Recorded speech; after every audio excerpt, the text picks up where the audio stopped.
एक सार्वभौम समाजवादी धर्मनिरपेक्ष गणतांत्रिक साधारणतंत्र रूपे गठन करने दृढ़ संकल्प नहीं यार नागरिकों को सामाजिक अर्थनैतिक और राजनैतिक न्याय चिंता अभिव्यक्ति प्रत्यय धर्मीय विश्वास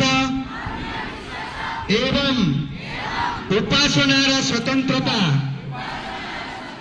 स्थिति और सुविधा सुजोगर समानतार सुरक्षा प्रदान करने को तथा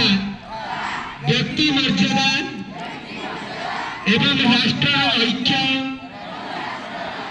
और संहति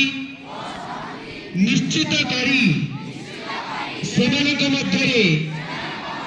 भातृभाव उत्साहित करने को 1949 मसीहा नवेम्बर 26 तारीख दिन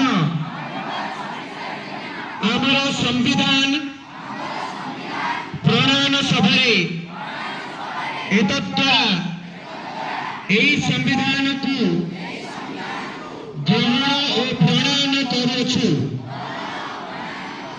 एवं आम निज को अर्पण करुछु। Hands down.